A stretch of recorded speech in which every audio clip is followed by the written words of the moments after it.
In the hollowed-out bowels of the asteroid known as Calixis, where dreams went to die and hopes were routinely mugged in dark alleys, Edrin Voss scowled as he trudged through the crowded marketplace. The air was thick with the scent of fried protein slop and desperation, the two main exports of any self-respecting asteroid colony. "Voss, you miserable bastard," a voice bellowed from a nearby stall. It was Gorham, the self-appointed king of synthetic noodles. If there was one thing he knew better than anyone, it was how to stretch a credit. "When are you going to pay up, huh? My noodles aren't running on charity." Edrin shot him a grin sharper than Calixis air filters. "I'll pay you when the Zalnari stop treating us like their pet monkeys. In other words, never," Gorham snorted, tossing a noodle in his mouth. "But hey, at least we got each other, right? Misery loves company." Edrin chuckled and shook his head. "I wouldn't call this company, more like a hostage situation with bad catering. The Zalnari, an empire of tentacled overlords with all the charm of a rusting airlock, had taken over Calixis a decade ago. Since then, every human in the colony was basically a footnote in the Zalnari's grand scheme of galactic domination. They were nice enough to let the humans exist, though probably for the entertainment value." Edrin shoved past a group of Zalnari soldiers who were trying to figure out the intricacies of a human vending machine. The soldiers jabbered in their guttural tongue, tentacles flapping as they struggled to extract a candy bar. The scene would have been funny if it wasn't so damned pathetic. "You know what's worse than being oppressed by tentacle monsters?" Edrin said to no one in particular. Watching them try to understand chocolate. As he made his way through the throng of merchants and swindlers, Edrin's mind wandered to the latest piece of absurdity from the Zalnari High Command. Word had reached him through the grapevine, one which often bore more lies than truth, that the Zalnari had begun adopting human holidays. It was some half-baked attempt to placate the restless human population. Edrin couldn't decide if the idea was more insulting or hilarious. "There you are, Voss," a voice called from behind a row of stalls. It was Lin, Edrin's second-in-command and chief cynic. "Heard the latest. The Zalnari are planning a Christmas party." Edrin raised an eyebrow. "Let me guess, their idea of a Christmas tree involves impaling hopes and dreams on a spike." Lin shrugged, a smirk playing on her lips. "I think they're going for something a bit more traditional, you know, with lights and ornaments, though I wouldn't be surprised if they strung up some entrails for authenticity. They really think some tinsel's gonna make us love him," Edrin scoffed. "Next thing you know, they'll start singing carols about our ancestors' enslavement." "Hey, I'm all for it," Lin said. "If it means we get a few days where they pretend to be nice, I'll wear a Santa hat and call it a victory." Edrin chuckled, though the sound was more bitter than sweet. Victory. "Now there's a word I haven't heard since my last birthday." They continued their walk through the market, exchanging nods and grim smiles with other members of the human resistance. Just a ragtag bunch of misfits, really, but they liked to think they were making a dent in the Zalnari's plans. In truth, their biggest achievement so far was scrawling rude graffiti on the walls of the Zalnari command center. "You think there's a way we can use this holiday nonsense to our advantage?" Lin asked, her voice low. Edrin scratched his stubbly chin. "Maybe. If they're busy playing Santa, they might be less focused on catching us when we swipe some of their supplies. Or," Lin added, her eyes lighting with mischief, "we could always spike their punch with something unpleasant." Edrin laughed, a genuine sound this time. "You always know how to brighten my day, Lin." The truth was, exploiting the Zalnari's newfound love for human culture could be the break they'd been waiting for. They just needed to figure out how to turn Christmas cheer into a weapon. Their musings were interrupted by a commotion near the market's entrance. A group of Zalnari soldiers was marching through, tentacles twitching with purpose. At their head was Commander Jahalik. A Zalnari with a face like a squid had an unfortunate encounter with a blender. "Humans of Calixis," Jahalik's voice boomed, echoing off the metal walls. "In light of recent developments, the Zalnari Empire has graciously decided to celebrate the human festival of..." He paused, consulting a data pad. "Christmas," the crowd murmured, a mix of confusion and disbelief. Edrin folded his arms, watching the spectacle with a bemused expression. "To mark this occasion," Jahalik continued, "you will be provided with rations of..." He squinted at the pad. "Fruitcake." The humans groaned collectively. "Leave it to the Zalnari to pick the one holiday treat nobody actually liked." "What's next?" Edrin muttered to Lin. "Boiled Brussels sprouts for Easter," Jahalik went on, oblivious to the general lack of enthusiasm. "Additionally, there will be a..." He struggled with the word, "party in the central plaza. Attendance is mandatory." "Great," Lin said dryly. "A compulsory party, just what I've always wanted." Edrin sighed, running a hand through his hair. "Looks like we'll need more than just spiked punch to get through this mess." As the Zalnari soldiers dispersed, the market buzzed with uneasy chatter. The humans were used to their alien overlords' eccentricities, but this was on a new level of bizarre. Edrin and Lin exchanged a look, a silent agreement passing between them. I suppose we should go see what the Zalnari think a Christmas celebration looks like, Edrin said. If nothing else, it'll be good for a laugh, Lin replied. With that, they turned and headed towards the central plaza, the hub of the Zalnari's laughable attempt at cultural sensitivity. It was a short walk, but long enough for Edrin's mind to spin with possibilities. If they played their cards right, this could be more than just a chance to mock their oppressors. It could be the beginning of something bigger. The plaza was already being decorated, if one could call it that. Zalnari troops hung strands of lights in a haphazard manner, the bulbs flickering erratically like a light show designed by a particularly sadistic electrician. In the center stood a tree, or rather, the Zalnari's approximation of one. It was made of twisted metal, its branches like jagged knives reaching skyward. Well, that's festive, Lin commented, hands on her hips. Looks like their decorator's a fan of the impending doom aesthetic, Edrin said, eyeing the monstrosity. A group of humans gathered, surveying the scene with a mix of trepidation and morbid curiosity. Edrin couldn't blame them. A Zalnari Christmas was about as comforting as a hug from an electrocuted toaster. This your idea of a jolly holiday? Edrin called to one of the Zalnari soldiers, who was busy attaching what appeared to be a severed tentacle to the tree. The soldier looked at him, tentacles twitching. It is what the humans do, yes, hang parts of fallen enemies on their trees. Close, Lin interjected. We usually just use popcorn and baubles, but I can see where you'd get confused. Edrin laughed, though it was more a wheeze of disbelief. You know, for an oppressive regime, you guys have a great sense of humor. Unintentional, but still. The Zalnari, oblivious to the sarcasm, continued their preparations. Edrin turned to Lin, lowering his voice. We need to get the word out, make sure everyone's ready. If this charade gives us any kind of edge, we need to take it. Lin nodded. I'll spread the word. Maybe we can turn this farce into a real party. As the humans reluctantly joined in the preparations, Edrin couldn't help but feel a flicker of something he'd almost forgotten. Hope. It was a fragile thing, easily snuffed out, but in the bleak corridors of Calixis, even a glimmer was worth holding onto. All right, Edrin said, clapping his hands. Let's show these tentacle tyrants what a real human celebration looks like. And if all went well, maybe, just maybe, they'd give the Zalnari a hangover to remember. The holiday charade was taking shape, and Edrin Voss was as eager as a cat in a bathtub. He strolled through the chaos of Calixis Central Plaza, where humans and Zalnari alike fumbled with decorations and party paraphernalia.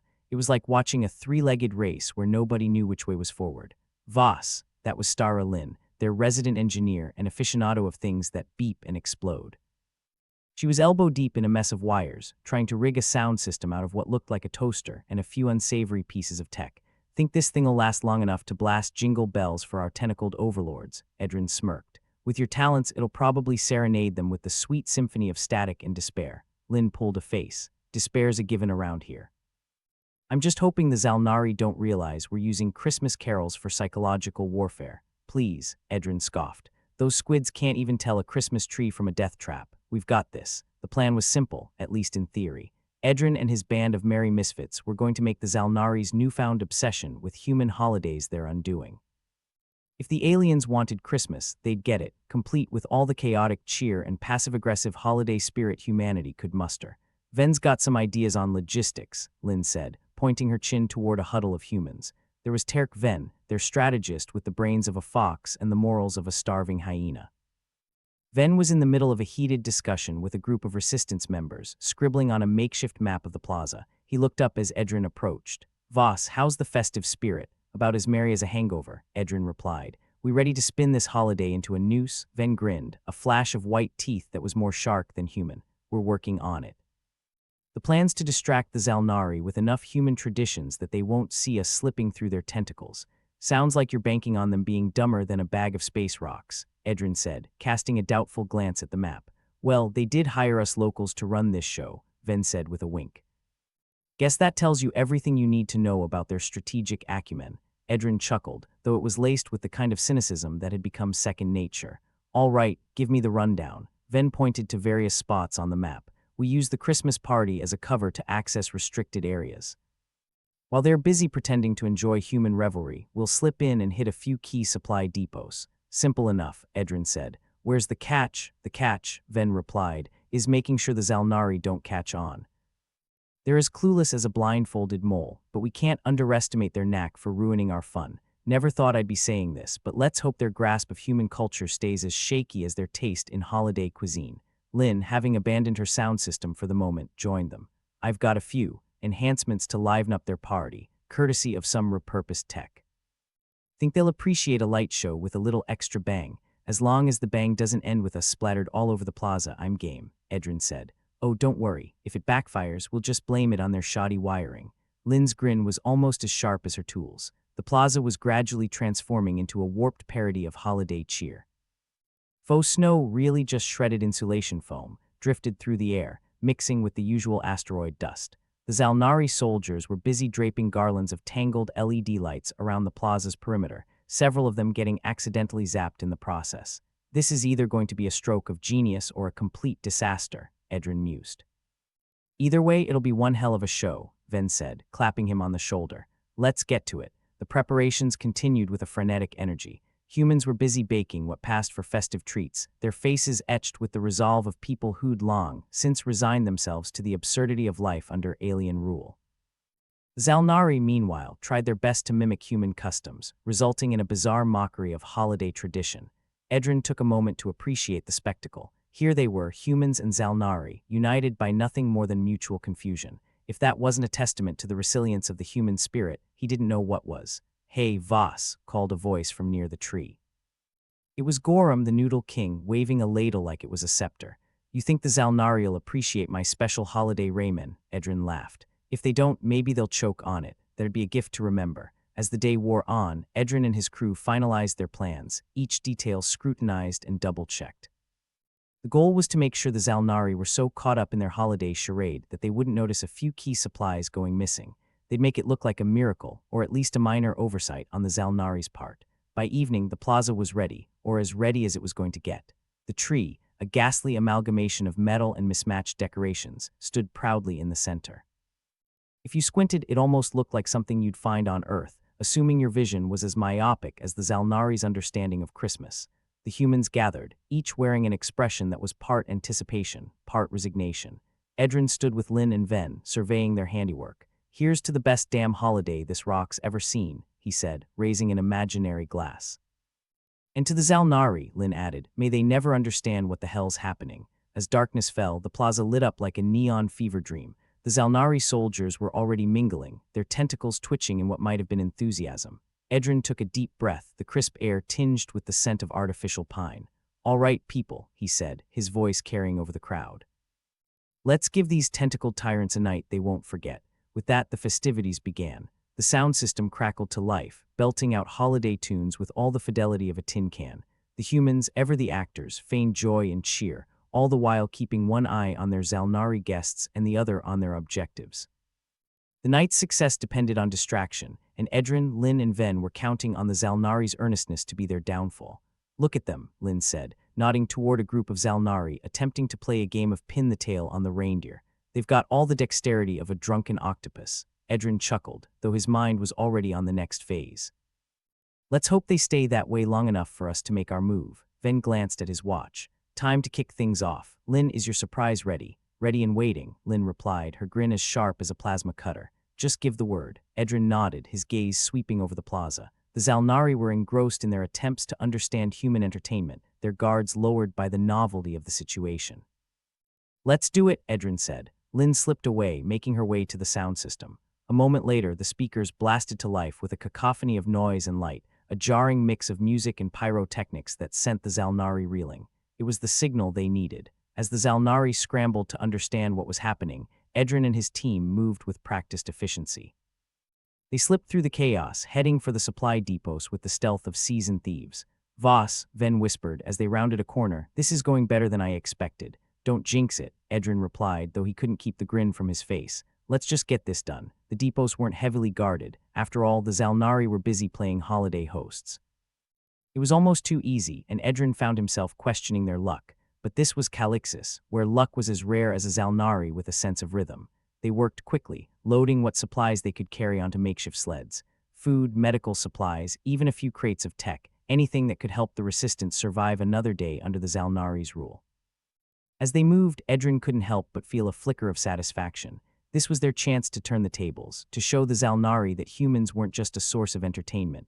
They were fighters, survivors, and they weren't about to roll over and accept their fate. Voss, Lynn said, as they finished loading the last crate, we're almost out of time. The Zalnari are starting to catch on. Then let's make like a comet and get out of here, Edrin replied. They made their way back through the plaza, slipping past the distracted Zalnari with the ease of shadows. As they reached the edge of the plaza, Edrin paused, taking one last look at the chaos they'd left behind. The Zalnari were still attempting to salvage their party, their confusion palpable. It was a small victory, but one that tasted sweeter than any holiday treat. Here's to human ingenuity, Edrin said, raising a hand in a mock toast. And to the Zalnari, Ven added, may they never know what hit them. With that, they disappeared into the shadows, leaving the Zalnari to grapple with the aftermath of a holiday they would never truly understand.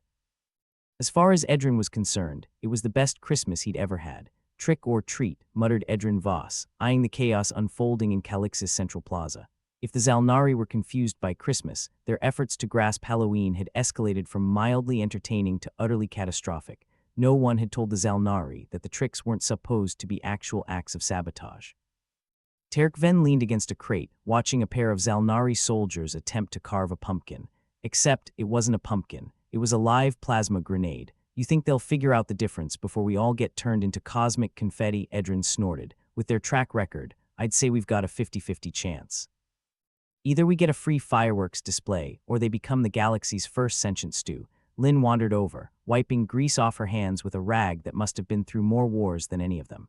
I've rigged the sound system to play screams from the old Terran horror vids. Should give our guests a real taste of human culture, Ven chuckled darkly. Nothing says welcome to the party like simulated terror. The plaza was a disaster in motion. A Zalnari was attempting to drape itself in what it thought was a costume, but was actually a tablecloth. The result was less ghost and more agitated squid in a toga. Another stood frozen in front of a mirror, trying to figure out how face paint worked on skin that was mostly tentacle. You know, Edrin observed, if they spent half as much effort understanding us as they do imitating us, they might actually be a threat. Lucky for us, their cultural appropriation skills are as stellar as their taste in music, Lynn said, setting up a portable speaker. Speaking of which, ready for the next act in our holiday extravaganza, Edrin grinned. Let's give them a night they'll never forget. Or at least one that'll haunt their nightmares. The humans had set up shop at strategic points around the plaza, each ready to execute their part of the plan. It was a delicate balance, enough chaos to distract the Zalnari, but not so much that it devolved into an interstellar incident.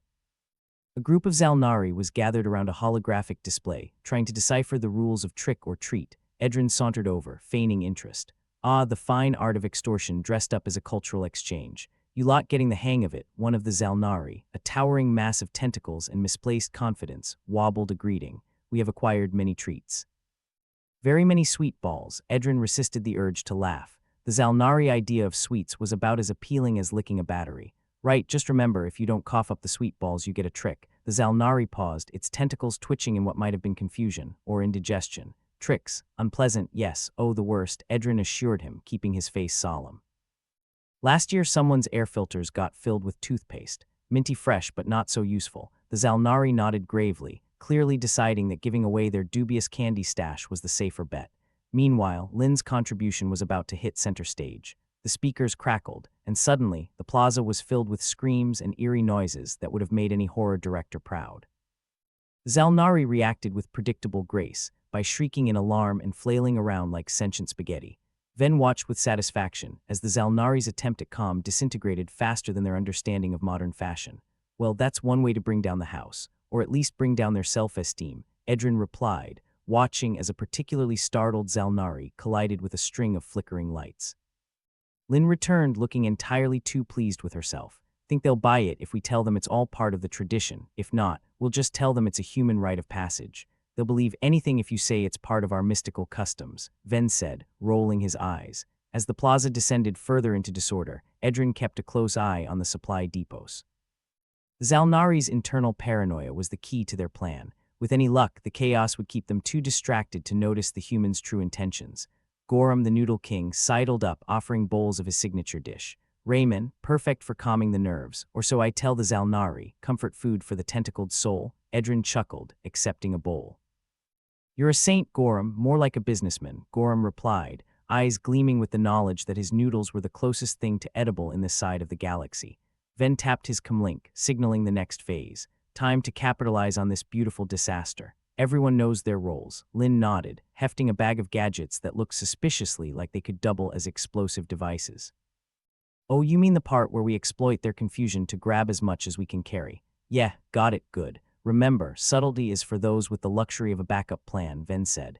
Edrin and his crew moved through the chaos with practiced ease. The Zalnari, still grappling with the concept of fear as entertainment, were far too distracted to notice a few humans slipping through the cracks. The supply depots were ripe for the picking, and the humans moved quickly, grabbing anything of value. Edrin couldn't help but appreciate the irony. The Zalnari had turned them into performers, but the humans were the ones running the real show. Think they'll ever catch on? Lin asked, stuffing a crate of medical supplies into a hover cart. If they do, we'll be long gone, Edrin replied, glancing over at Ven, who was already wheeling away another cart filled with contraband. Looks like they're too busy playing dress-up to notice anything else, Ven said, nodding towards a group of Zalnari attempting to organize a costume contest. Let's hope their judges are as blind as their understanding of human holidays, Edrin said with a smirk. The humans worked efficiently, each move calculated to avoid drawing attention. The Zalnari's attention span was short, but it wouldn't last forever. Edrin knew they had to be out before the novelty wore off. As they finished loading up the last of their haul, Lin paused to admire the chaos one last time. You think they'll remember this as the time they almost got Halloween right, more like the time they got pranked by a bunch of clever apes, Edrin said, satisfaction lacing his words. With their stolen supplies safely stashed, the humans retreated from the plaza, blending into the shadows like specters. The Zalnari were too engrossed in their own confusion to notice their absence. They gathered a predetermined spot a safe distance away, the adrenaline still coursing through their veins. Edrin took a deep breath, the night air crisp and tinged with the scent of success. To the Zalnari, Edrin said, raising an imaginary glass, may they never learn the true meaning of human holidays. And to us, Ven added, masters of misdirection and champions of chaos. Lin grinned, eyes alight with mischief.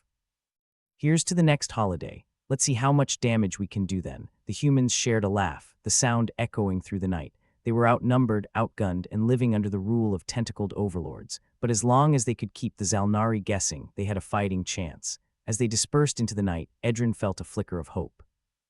It wasn't much, but in a place like Calixis, hope was as valuable as any of the supplies they'd stolen. It was a reminder that even under alien rule, humans were never truly conquered. Back at the plaza, the Zalnari continued their festivities, oblivious to the humans' victory. It would be some time before they realized how much had gone missing, if they ever did. But for now, they were content to play at being human, their misunderstandings providing the perfect cover for Edrin and his crew. As the humans slipped away, Edrin allowed himself a rare moment of satisfaction. It wasn't much, but it was enough. Enough to remind him why they fought, why they schemed, and why they never gave up. And as the chaos of Halloween faded into the night, Edrin knew one thing for certain. As long as there were humans willing to stand up and fight back, the Zalnari would never truly own Calixis. The aftermath of Halloween left Calixis Central Plaza looking like an interstellar frat party gone wrong. Edrin Voss surveyed the chaos, his wry grin matching the sharpness of the colony's air filters. Plastic pumpkins lay strewn about like casualties of a candy-centric war, while confused Zalnari attempted to decipher the purpose of fake spider webs. It was a scene of sheer, glorious disorder, and Edrin loved every second of it. But the universe, ever the sadistic prankster, wasn't done playing with them yet. Edrin had barely settled into his favorite spot, an upturned crate, conveniently located near Gorham's noodle stand, when the Zalnari's latest obsession made a grand debut. It came in the form of a holographic turkey, projected into the plaza's center with all the subtlety of a supernova. Oh, fantastic, Edrin muttered, eyeing the flickering bird with suspicion. What fresh hell is this? Lin, perpetually armed with a toolkit and a penchant for chaos, appeared by his side. They're calling it tanksgobbing or something equally ridiculous. Apparently it's about gratitude and sharing. Gratitude, huh? Edrin snorted. Great. Maybe they'll be so grateful they forget we're supposed to be their entertainment. Or maybe they're just buttering us up before they decide to eat us, Lin replied, her tone as dry as the asteroid dust. Meanwhile, the Zalnari were gathered around their new centerpiece, their tentacles waving in what might have been an attempt at a celebratory dance. It looked more like an epileptic fit, but who were humans to critique alien choreography? Terk Ven joined them, leaning against a crate and watching the Zalnari spectacle with the same level of enthusiasm one might reserve for dental surgery. I hear they're planning a feast. Everyone's supposed to bring something to the table. Sounds like a great opportunity to poison them all, Lin suggested cheerfully. Gorum the Noodle King overheard and wandered over, clutching a bowl of his questionable culinary masterpiece. I could whip up a batch of my special noodles. That'd clear out more than a few tentacles, thanks, but I'd rather we didn't start an interstellar incident with your cooking, Edrin replied, accepting the bowl anyway. Besides, I'm not sure our digestive tracts could handle the fallout. The plaza was abuzz with the Zalnari's attempt at inclusivity. Unfortunately, their execution left a lot to be desired. Half of them were arguing over which synthetic food pastes would best represent Terran cuisine, while the other half tried to decipher human notions of gratitude. The result was a cacophony of confusion and cultural missteps. Edrin watched the chaos unfold, feeling a pang of something that might have been pity if he weren't so busy being amused. They're going to destabilize their own empire with this nonsense. Good, Ven said, his eyes scanning the plaza for any sign of trouble. The more they tear themselves apart, the less time they have to notice us pilfering their resources. Lynn nodded, her mind clearly already spinning with new ideas. With their attention divided, we could raid another supply depot, maybe even two. Edrin considered this, weighing the risks against the rewards. The Zalnari were distracted, sure, but their paranoia was always lurking just beneath the surface. One slip-up could mean disaster for the humans of Calixis. But then, when had playing it safe ever been their style? All right, let's see how far we can push this, Edrin decided. If they want to celebrate Thanksgiving, we'll give them a harvest festival to remember. The plan was simple, because overcomplicating things was a fast track to failure. While the Zalnari were busy with their faux Thanksgiving preparations, Edrin and his team would hit the supply depots again. The chaos was both cover and distraction, though Edrin had learned long ago that even the best plans had a way of going sideways when you least expected it. Think they'll notice if we add a few extra crates to their gifts table? Lynn asked, her fingers dancing along the edge of a particularly tempting stack of boxes marked with the Zalnari equivalent of fragile. Not if we're careful, Edrin replied, the thrill of the heist already building in his chest. Besides, if they ask, we'll just tell them it's part of the tradition. They love that mystical customs crap. As they moved through the cluttered maze of the plaza, Ven gestured towards a cluster of Zalnari deep in debate over the merits of cranberry sauce, or their gelatinous substitute thereof. Think they'll ever get it right? Not a chance, Edrin said. But watching them try is half the fun. By the time they reached the nearest supply depot, the Zalnari were fully engrossed in their holiday charade. The humans slipped inside with practiced ease, each of them knowing their role in the operation. Edrin moved quickly, grabbing everything from medical supplies to foodstuffs, anything that could be of use back in the human sector. He couldn't help but feel a twinge of satisfaction as they worked. Underneath the Zalnari's perfumed veneer of control, their empire was a creaking edifice, ready to crumble with the right nudge. And humans, as Ven often said, were always happy to oblige with a good shove. Lynn's voice crackled over the comms, her excitement palpable. Got what we need and a few bonuses. Meet you at the rendezvous. With their haul secured, Edrin signaled the retreat, making sure they left no trace of their presence aside from the empty shelves.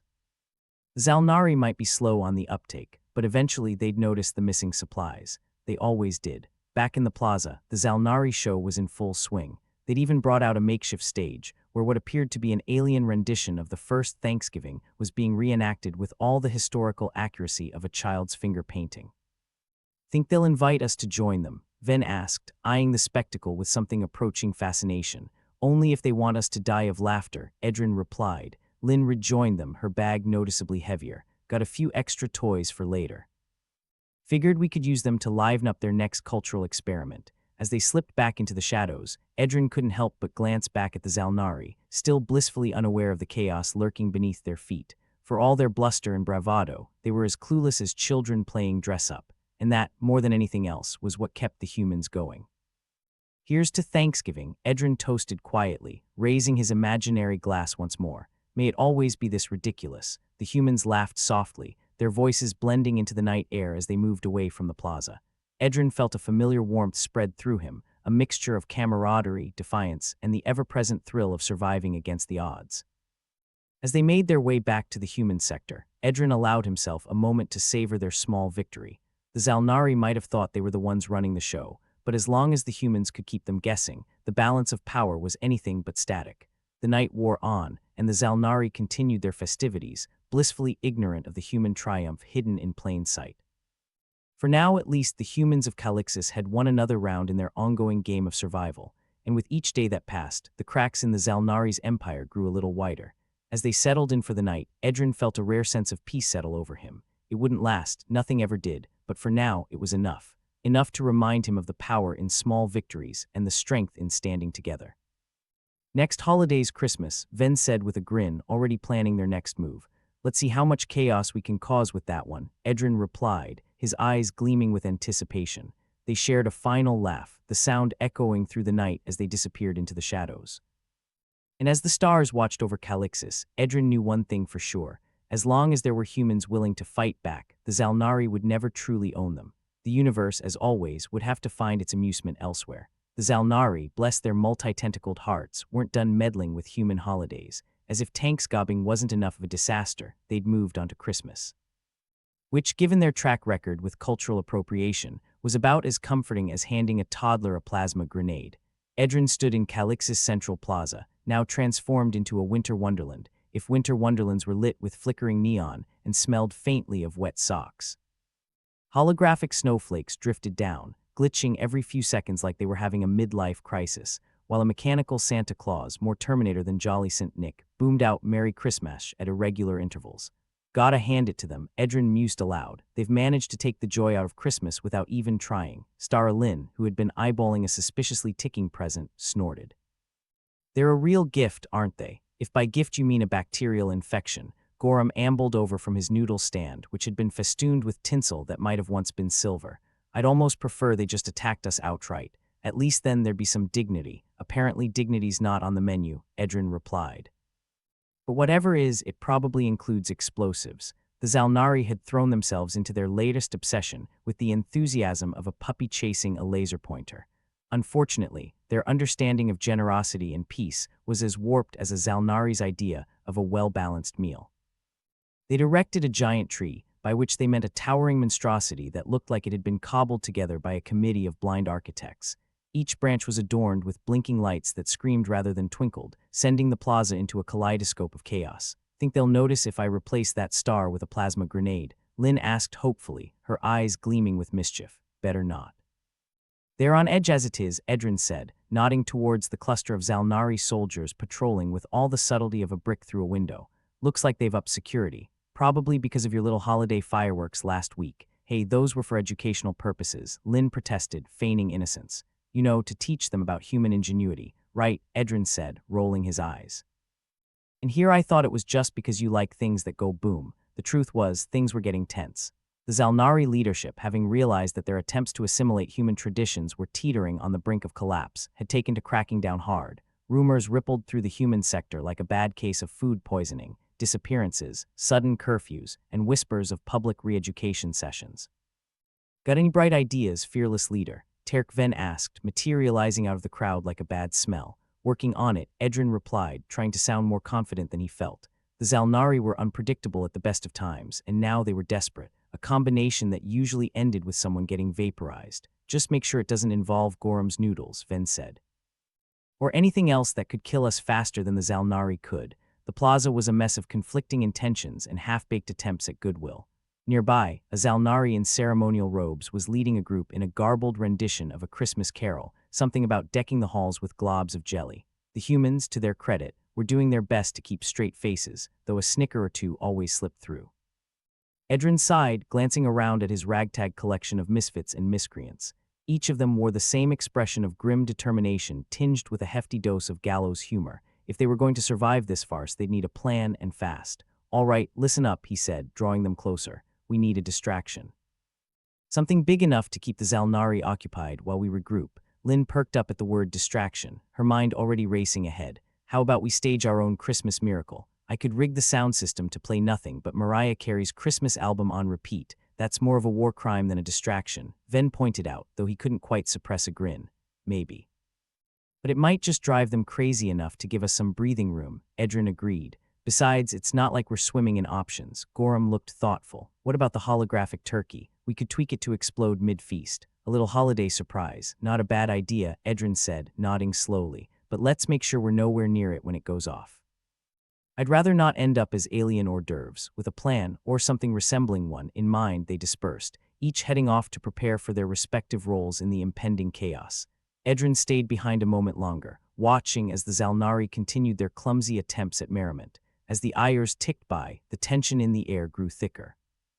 Zalnari, having picked up on the humans' restlessness, responded with increased patrols and random checkpoints. The once festive atmosphere now felt more like a powder keg, waiting for a spark. By the time the plaza was packed with both humans and Zalnari, the sun had dipped below the horizon, casting the world into the chill of artificial night. For the Zalnari, it was the culmination of their Christmas event, a chance to show off their newfound understanding of human culture.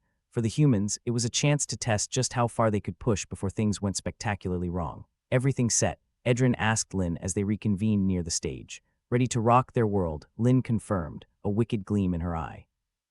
And by rock, I mean rock their eardrums into oblivion. Gorham? Edrin asked. The Noodle King gave a tight nod. Turk is primed and ready to pop. Just say the word. As the Zalnari leader took to the stage, the humans tensed, their eyes darting between each other and the looming disaster in the center of the plaza.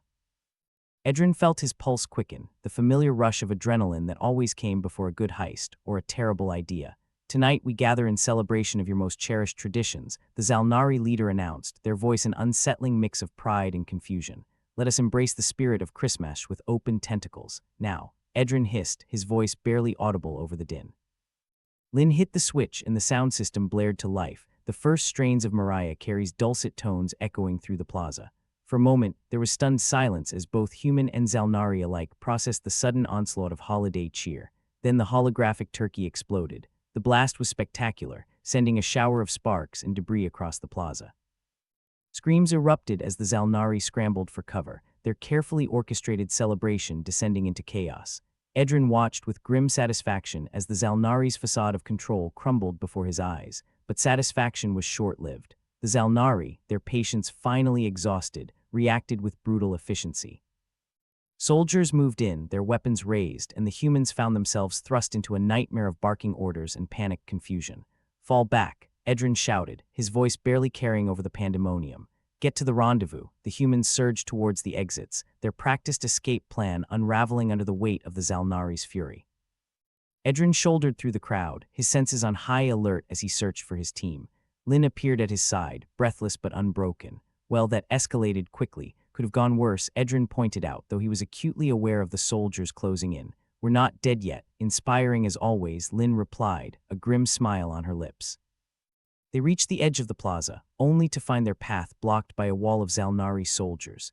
Edrin cursed under his breath. They'd underestimated the Zalnari's resolve, and now they were paying the price. Time to improvise, he muttered. Lynn nodded, her gaze sliding to the nearby vending machine, a relic of human technology that had long confounded their alien overlords. Think they'll notice if we borrow that? Before Edrin could respond, the machine's panel lit up, its mechanical arm whirring into life as it dispensed a cascade of snacks. Well, that's one way to make an entrance, Lynn quipped, diving for cover as the Zalnari soldiers scrambled to comprehend the sudden, inexplicable snack attack. Amidst the chaos, Edrin and Lynn slipped past their distracted captors, their escape route a tangled web of shadows and narrow alleys. As the sounds of pursuit faded into the distance, a new thought crept into Edrin's mind. Perhaps this was the tipping point, the moment they'd been waiting for. The Zalnari's stranglehold on Calixis was slipping, and the humans were poised to seize the advantage. All they needed was a little luck, and maybe, just maybe, they'd live to see another Christmas. As they regrouped with the others in the safety of the human sector, Edrin allowed himself a rare moment of hope. It was a fragile thing, easily crushed, but it was all they had. And in this grim, uncaring universe, sometimes a little hope was all it took to tip the scales. Next time, let's try not to blow up the dinner, Lynn suggested, wiping sweat from her brow. Agreed, Edrin replied. But until then, let's give them hell. The humans shared a weary laugh, their spirits buoyed by the knowledge that they'd live to fight another day. And as the stars watched over Calixis, Edrin knew one thing for sure. The Zalnari might have underestimated them, but the humans were just getting started. Edrin Voss paced the dimly lit corridor of the human sector, which smelled like a gym locker had married a noodle shop and lived unhappily ever after. His mind was racing, desperately trying to piece together the fragments of a plan from the chaos they just kicked off in the central plaza. Zalnari were on high alert, their tentacles twitching with nervous energy as they hunted for the humans who dared to make a mockery of their Christmas event. It was a miracle Edrin and his ragtag band of misfits hadn't been vaporized yet. Lynn leaned against the wall, toolkit dangling from her belt. Got any bright ideas, fearless leader? She asked, her tone equal parts sarcasm and curiosity. Working on it, Edrin replied, feigning confidence. In reality, his brain felt like a vending machine jammed with incompatible snacks. Maybe you should focus less on the big picture and more on getting us out of this mess, Terk Ven suggested, stomping over with the grace of a hippo in a china shop. Yeah, well, the big picture is what keeps us alive, Edrin snapped, more out of habit than anger. Gorham, still sporting noodles on his apron, joined the impromptu meeting. If it's any consolation, that turkey explosion was a work of art, he said. I'm just glad it wasn't my noodles, thanks, Gorham. I'll make sure we mention your culinary contributions in the history books, Edrin said dryly. Speaking of history, any chance we could make some by? Oh, I don't know, not getting caught, Lynn interjected. As if on cue, a shadow peeled away from the wall, and a voice that sounded like gravel in a blender spoke out. I might be able to help with that. Edrin spun around, eyes narrowing at the newcomer. It was a Zalnari, but not just any Zalnari. This one was smaller than most, with an almost apologetic slouch to its tentacles. Oh great, an undercooked squid wants to join the party, Terk said, crossing his arms. Relax, I'm on your side, the Zalnari said, raising its appendages in a universal gesture of peace, or what they hoped was peace. Name's Zern, and I'm not exactly a fan of how things are run around here. Oh boy, I've always wanted a tentacled pen pal, Lynn quipped, not bothering to hide her skepticism. Edrin's interest, however, was piqued. All right, Zern, you've got our attention. What's your angle? Zern hesitated, as if unsure how much to reveal. Let's just say I've been watching your little antics with interest. A lot of us are tired of the way the High Command handles things. They think human culture is a novelty, a toy to be played with, but I see something more. Like what? Edrin pressed, not entirely convinced this wasn't some elaborate trap. Like the potential for something better, Zern replied. I've read your history, your revolutions. I believe we could learn from you, maybe even work with you, Ven snorted derisively. And here I thought all you guys wanted was to make us a sideshow attraction. Not all of us, Zern said, and for the first time, there was a hint of determination in its voice. I know others who feel the same. We want change, and we think you might be the catalyst we need. Edrin exchanged a glance with Lynn. Her eyes said this could be a trap, but her lips were twisted in a smile that said, let's see where this goes. All right, Zern, let's say we believe you, Edrin said slowly. What's your plan? Zern's eyes gleamed with a spark of rebellion. New Year's Eve, Edrin blinked. Our New Year's Eve, yes, a night of renewal, of change. The perfect symbol for a new beginning for both of our peoples, Gorham snorted, shaking his head. You realize our new year involves a lot of booze and questionable decisions, right? Zern chuckled, a strange, gurgling sound. Exactly. It's a time of transition, a chance to wipe the slate clean and start anew. Edrin mulled it over. It was audacious, insane even, and yet there was a certain elegance to it. If they could pull it off, it could change everything. All right, Edrin said finally. We're in, but if this is a trick, I swear you'll regret it. No trick, Zern promised, sincerity oozing from every pore. This is bigger than you or me. It's about survival, about hope. Hope, Ven muttered, rubbing his chin. Funny thing, hope gets a lot of people killed, or it turns the tide, Lynn countered. Edrin nodded, feeling the weight of their decision settle on his shoulders. All right, people, you heard the squid. Let's make this new year one to remember. As they began to lay down the groundwork for their plan, Edrin noticed Zern watching them with something akin to admiration. It was an odd feeling, being regarded as a symbol of potential rather than a nuisance to be crushed. So Zern, Lynn said, sidling up to their new ally. How many of your pals are in on this little revolution? More than you might think, but fewer than I'd like, Zern admitted. We'll have to tread carefully, and by carefully you mean blowing something up, right? She asked, a glint of mischief in her eye. Zern chuckled again. The human way seems to involve a lot of explosions, doesn't it? Lynn shrugged. We're romantics at heart. As they continued to discuss their plan, Edrin felt a cautious optimism creeping in. Maybe, just maybe, they could pull this off. Maybe they could show the Zalnari that humans weren't just a source of entertainment, but partners or even equals. But first, they had to survive the next few days. The following evening, under the cover of simulated night, Edrin and his crew gathered in a forgotten corner of the human sector, where the Zalnari patrols rarely ventured. It was the perfect place to discuss their next move without attracting unwanted attention. So, what's the play? Terk asked, his expression a mix of curiosity and skepticism. We need to sell this New Year's Eve idea to the Zalnari leadership, Edrin explained. Convince them it's the ultimate human tradition, one that's too good to pass up. And how do we do that? Gorham asked, folding his arms across his chest. We embellish a little, Edrin replied with a shrug. Make it sound like the grandest celebration in human history, complete with fireworks, confetti, and a countdown to chaos, Lynn added, her eyes dancing with excitement. Edrin nodded. Exactly. If we can get the Zalnari to buy into the idea, it'll give us the perfect cover to execute the rest of our plan. Zern, who had been listening intently, spoke up. I can bring this proposal to the others. I think they'll be receptive, especially if it means learning more about human culture. Good, Edrin said, his mind racing with possibilities. While you're doing that, we'll prep the necessary distractions. Distractions? I'm guessing you mean noise and explosions, Ven asked, arching an eyebrow. Among other things, Edrin replied with a wry smile. The key is to keep the Zalnari's attention focused on the festivities while we work behind the scenes, Gorham chuckled. Sounds like a recipe for disaster, or a masterpiece, Lynn countered, her confidence infectious. With their roles assigned and the general outline in place, Edrin felt a sense of momentum building. The humans were ready to take a stand, and this time they had unlikely allies in their corner. As Zern slithered away to rally support among the disillusioned Zalnari, Edrin gathered his crew for one final briefing. All right, listen up, he said, meeting each of their eyes in turn. This isn't going to be easy, but if we pull it off, it could change everything. Yeah, or we could all end up as intergalactic roadkill, Terk muttered. Then let's make sure we don't, Edrin replied. We've got a chance here, a real chance to make a difference. Let's not waste it. Lynn raised her hand, a mock-serious expression on her face. Do we have permission to blow stuff up? I think that goes without saying, Edrin said, trying not to laugh. With a sense of purpose fueling their actions, they set about preparing for the biggest gamble of their lives. It was a Hail Mary, a desperate play for freedom in a galaxy that cared little for such things. And as the hours passed, Edrin couldn't shake the feeling that they were on the cusp of something monumental. Perhaps it was the adrenaline, or maybe it was the sight of humans and Zalnari working together. But for the first time in a long while, hope didn't seem so far-fetched.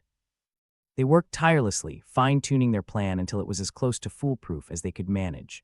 Edrin knew the risks all too well, but the potential reward was worth it. As the simulated sun set on the eve of their daring operation, Edrin gathered his crew for one last pep talk. This is it, he said, his voice steady and strong. Tomorrow we make history, or become it, Terk quipped, though there was an edge of hope in his voice too. Let's show them what humans are made of, Lynn said, her grin infectious. Edrin looked around at the faces of his friends, his allies, his family. They were tired, battered, and bruised, but they were also resolute, ready to fight for a future worth living. Let's give them hell, he said, and together they turned to face whatever came next. As the first light of simulated dawn broke over Calixis, Edrin felt a surge of determination. This was it, their chance to reclaim their dignity, their freedom, their future. And with a little luck, maybe they'd see another new year after all.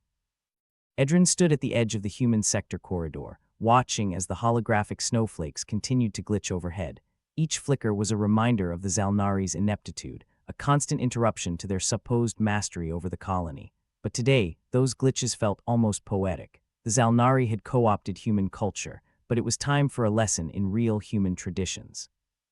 Is it just me, or does this place smell even worse than usual? Gorham grumbled, tightening his apron around his waist. That, my friend, is the sweet scent of opportunity, Lynn replied, adjusting her toolkit. Or maybe it's just the air filters giving up the ghost again. You know how it is. Edrin turned to the group, a motley crew of humans ready to turn Christmas cheer into revolutionary fervor. All right, team, time to give them a New Year's spectacle they'll never forget. Zern slithered in from the shadows, his tentacles twitching with a mix of excitement and apprehension. The others are in position. They'll aim to create confusion within the ranks. But remember, the high command is not easily swayed. Good thing we're not trying to sway them, Terk said, checking the charge on a plasma grenade with a grin. Just distract them long enough to make a break for it. As the final preparations came together, Edrin felt an odd sense of camaraderie with their tentacled ally. Zern had proven to be more than just an undercooked squid. He was a potential bridge between their worlds. All right, humans, Edrin announced, and honorary human, he added, nodding at Zern. Let's get this party started. The central plaza was decked out like a neon nightmare, with holographic snowflakes falling amid a cacophony of high-pitched carols from the Zalnari sound system. It was kitschy, obnoxious, and utterly perfect for their purposes. Okay, Lynn, cue the music, Edrin said. Lynn nodded, setting the portable speaker to blast a medley of human New Year's anthems that'd make even the most stoic Zalnari cut loose if they had legs to dance with. And let there be light, she said, flipping a switch to rig the lights into a seizure-inducing spectacle. The result was instantaneous and chaotic. Zalnari guards stumbled around, their senses overwhelmed by the unfamiliar sounds and lights. Zern's plan to stage a Zalnari dance circle added to the confusion, as even those loyal to the high command couldn't resist a tentacle-tapping good time. Looks like even Zalnari love a good countdown, Ven remarked, motioning to the plaza's central holographic display, where numbers began to flash suggestively. 10, 9, 8, Edrin muttered, watching as the Zalnari became ensnared in their own bureaucratic need to understand human traditions. On cue, a mechanical Santa Claus, more Terminator than jolly old Nick, lurched to life, spewing confetti and fake snow, which promptly gummed up the gears of several holoprojectors. Well, that Santa's definitely on the naughty list now, Gorham quipped. Amid the pandemonium, Edrin's team moved swiftly. While the Zalnari were distracted by what they assumed was a sanctioned form of cultural appreciation, Lynn and Ven went to work, hacking into the mainframe that controlled Calixis defense systems. "This is ridiculous," Terk said, shaking his head as he kept watch. "We're pulling off a coup with Christmas decorations and bad techno music. Welcome to the human condition," Lynn replied, typing furiously. "We make do." In the heart of the plaza, a particularly confused Zalnari officer attempted to regain control. "This is not part of the approved itinerary," it bellowed, a tentacle flailing at the chaos. "Looks like someone didn't get the memo," Edrin said, smirking as Zern smoothly inserted himself into the conversation, acting as the voice of reason, albeit one with ulterior motives. "Our human friends believe in spontaneity," Zern explained, doing his best impression of a Zalnari diplomat. "It's all part of the charm." With Zern buying them precious time, Lynn let out a satisfied grunt signaling success. "Got it," she shouted, and the defense systems flickered into their control. "Now for the fireworks," Edrin said, nodding to Terk. Terk grinned like a kid in a candy store, or more accurately, like a rebel with a penchant for pyrotechnics. He depressed a button, and a series of carefully placed charges detonated around the plaza. The explosions weren't enormous, just strategic enough to ensure confusion spread like wildfire. Holographic Turkis flew, mechanical Santas malfunctioned, and the sound system shrieked in a symphony of chaos. "Ha, take that, tanks gobbing," Ven cheered, tossing his plasma grenade to the ground in a final defiant act. The Zalnari were in turmoil, their hierarchical rigidity shattering under the weight of their own missteps. They had tried to mold human culture to fit their narrative, but they were unprepared for its unpredictability. "Time to move," Edrin said, rallying his team. As they sprinted through the corridors, Edrin couldn't help but marvel at the spectacle they'd orchestrated. It was madness, but it was also a testament to the sheer audacity and adaptability of the human spirit, if you could call it that. "Zern, you coming?" Edrin shouted over his shoulder. "If you'll have me," Zern replied, keeping up surprisingly well for a creature without legs. The Zalnari's obsession with human novelty had left them blind to the real threat, and now the humans were slipping through their fingers like sand. Edrin knew that if they could reach the docking bays, they'd have a shot at freedom. "How are we doing?" Gorham asked, breathing heavily as he kept pace. "Still breathing," Edrin replied, "which is better than most days." As they reached the bays, they found that Zern had been true to his word. Several other Zalnari dissidents waited, having seized control of a transport ship large enough to carry them all. "Looks like you brought the cavalry," Lynn said to Zern, genuinely impressed. "We're not all slavers and overlords," Zern replied, a hint of pride in his voice. "Never doubted you for a second," Terk said, patting Zern on the back, more like the side, really, given all the tentacles. The transport ship was a clunky, utilitarian thing, but to the humans, it was the most beautiful sight in the galaxy. As they boarded, Edrin took one last look at the chaos they were leaving behind. The Zalnari Empire, with all its pomp and pretension, was collapsing in on itself. "Ready to shake off this rock?" Edrin asked, settling into the pilot's seat with a confidence he didn't quite feel. "Let's blow this joint," Lynn said, strapping in beside him. "All right, folks, let's get the hell out of Dodge," Edrin said, hitting the ignition. As the transport lifted off, Edrin felt a weight lift from his shoulders. They weren't out of the woods yet, but they'd bought themselves a chance, a real, tangible chance, and that was more than anyone had dared to hope for. "Here's to a new year," Lynn said, raising an imaginary glass. "And a new beginning," Zern added, as earnest as any tentacled being could be. Edrin nodded, unable to suppress a grin. They were a ragtag bunch, thrown together by fate and necessity, but they were united in their purpose. Together they had taken on an empire and lived to tell the tale. "Let's see what we can do with 365 days of freedom," Ven said, chuckling. As the ship sped away from Calixis, Edrin took one last, long look at the asteroid colony that had been their prison and their home. It was a mess, but it was their mess, and for better or worse, they'd left their mark. The Zalnari had tried to make a mockery of human culture, but in the end, they'd only proven one thing: they didn't really understand humans at all, and maybe that was their greatest weakness. With the stars stretching endlessly before them, Edrin knew their future was uncertain, but for now, that uncertainty felt a lot like hope. "Happy New Year, everyone," he said, and for the first time in a decade, the words felt true.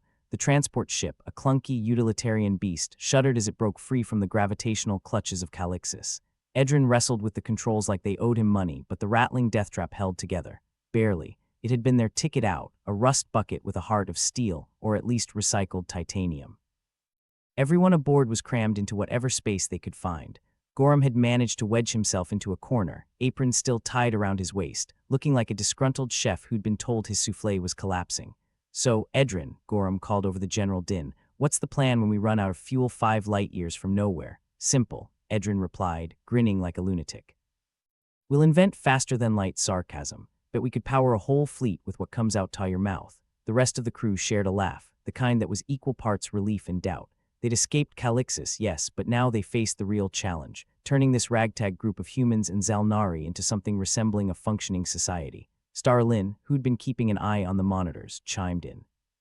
"Hey, Edrin, we've got a comm signal. Looks like some of the Zalnari outposts are wondering what the hell happened back there. Tell them it was all part of the entertainment package," Edrin said. "Complimentary chaos included." Zern, the tentacled diplomat-turned-rebel, slithered over, his eyes glinting with something resembling hope. "I believe our tank-scobbing festivities went over better than expected," he said. "Perhaps we should send a thank-you note, or a bill," Lynn suggested. "You know, for all the cultural enlightenment we provided." The banter was a comforting distraction, but Edrin knew they had to focus. They'd bought themselves time and space, but they needed more than that. They needed a plan. As the ship's systems hummed with a symphony of ancient electronics and newer patches, Edrin huddled with his core group, Lynn, Ven, Terk, and surprisingly Zern. It was an odd little council, but then odd was the new normal. "All right, folks," Edrin began, "we need to figure out how to make this work. We've got humans, we've got Zalnari dissidents, and probably a few surprises stowed in the cargo bay. How do we not kill each other? Zalnari have this thing called a debate circle," Zern offered. "Different perspectives are encouraged and everyone gets a chance to speak before they all shred each other's arguments metaphorically." "Sounds like Thanksgiving with my family," Terk said. "Minus the blasters." Lynn nodded, tapping away at her portable console. "We'll need supplies first and foremost. Food, water, and some kind of power source that doesn't involve us pedal powering this thing across the galaxy." Gorham, always practical, added, "And maybe a shower or two. No offense, but the smell in here's reminding me of an unwashed sock convention." Edrin suppressed a chuckle. "Right, so we need a plan to get supplies without drawing too much attention. We're not exactly the most inconspicuous bunch, are we? Maybe we could trade information," Ven suggested, ever the schemer. "We've got intel from our Zalnari friends, and I bet there's plenty of interest in what really goes on inside that empire of tentacles." "Blackmail and bribery," Lynn mused. "Every society's favorite pastimes, except maybe the Zalnari," Zern said. "We prefer games with less insidious rules." Edrin clapped him on the back, lightly, given the tentacles. "Well, you're about to get a crash course in human negotiation." As they plotted their next steps, Edrin felt a strange sense of camaraderie. They were a motley crew, sure, but they were his crew. Maybe they didn't stand a chance, but they were going to give it their all. Grim odds or not, they were free and they weren't going back. Days turned into weeks as they drifted through space, the hum of the ship becoming a constant background noise, like a particularly annoying fly that just wouldn't quit. They'd found a rhythm of sorts, with Zern and the other Zalnari adjusting surprisingly well to their new reality among the humans. The integration process was, predictably, chaotic. The Zalnari had to learn the finer points of human sarcasm, while the humans had to navigate the complexities of tentacle etiquette. After one particularly awkward incident involving a misunderstanding over gestures, they instituted a weekly cultural exchange session, and then there was the matter of the ship's supplies. They managed to find a trading outpost on a backwater moon, the kind of place where ethics went to die, and deals were as shady as a Zalnari bureaucrat's expense report. "Look at this place," Terk said as they docked. "Bet you could get a kidney and a black market laser cannon in the same transaction here." "Yeah," Edrin replied, eyeing the scene with a mix of distaste and opportunity. "But let's avoid buying anything that might explode or get us arrested. We're here for basics, remember. Basics like overpriced moonshine and questionable protein bars," Lynn added, checking her list. The outpost was a lawless bazaar, filled with aliens from across the quadrant, each one more dubious than the last. Edrin led the way, keenly aware of the stares they were drawing. A mixed group of humans and Zalnari wasn't exactly common, after all. As they haggled and bartered their way through the market, Edrin couldn't help but notice how naturally everyone fell into their roles. Lynn was the tech-savvy negotiator, Gorham was the gruff but charming muscle, and Ven was good at making things happen, legally or otherwise.